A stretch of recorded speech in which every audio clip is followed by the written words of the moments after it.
We leave this topic, and I just say, so have you seen Prime Minister Netanyahu's latest I did. comments I did. about that he's rejected your guys' assertion that the only way that Israel is going to achieve long-term security and peace is with the creation of a Palestinian state?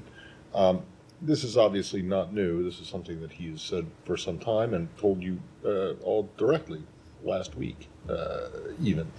But I'm just wondering if you have any particularly new reaction to him being apparently in this situation the roadblock. Your ally, your partner, all the Arab states are on board, at least according to what you guys say, with post-conflict Gaza future planning, but Israel's not.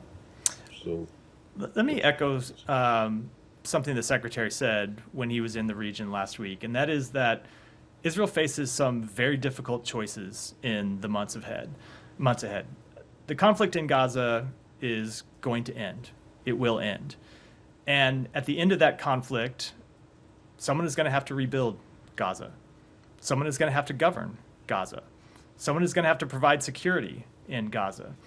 And one of the things the Secretary was able to achieve in his travels through the region last week are commitments from other countries in the region that they would participate in the reconstruction of Gaza, that they would participate in helping establish Palestinian-led governance of Gaza, but they would only do that if there was a tangible path to establishment of a Palestinian state. But the question is actually bigger than that, because the question is not just about the short-term future of Gaza, but it is about how you solve this long-term challenge that Israel has, which is how Israel ensures real security for itself and how it ensures that October 7th is never repeated again.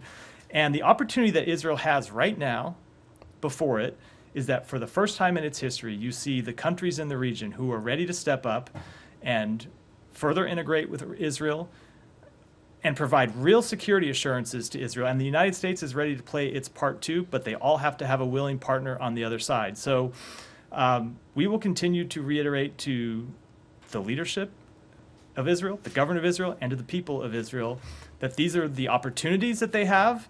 These are the challenges that they face, but there is no way to solve their long-term challenges, to provide lasting security, and there is no way to solve the short-term challenges of rebuilding Gaza and establishing governance in Gaza and providing security for Gaza without the establishment of a Palestinian state. And so this is clearly going to be a conversation. We've had direct conversations with him, and now we're having a public conversation as well.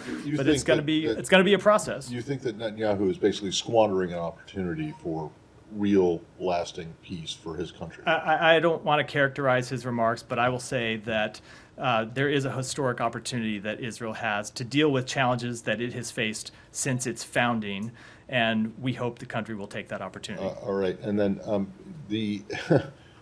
what makes you said at some point, at the beginning of your answer, you said at some point the war in Gaza is going to come to an end. Why are you so confident of that? The situation right now appears to be one in which this is going to be never-ending, and the youth who survive in Gaza, Palestinian youth, have been radicalized to the point where, or seem to have been radicalized to the point where there isn't going to be an end anytime soon, even with the creation of an independent Palestinian state. That is such a good question, Matt. I will say we believe that the short-term conflict will come to an end. We've had conversations with the Israeli government about that, about how they will transition to lower tempo operations. But they see an end to this conflict. We see an end to this conflict. But you're right. Are you convinced that the Israelis do see an end to this conflict? I'm convinced that they do. But to get to your underlying question, that does not solve the long-term challenge. And we think the only way to solve the long-term challenge is to offer a solution that answers the legitimate hopes, dreams, aspirations of the Palestinian people. And the last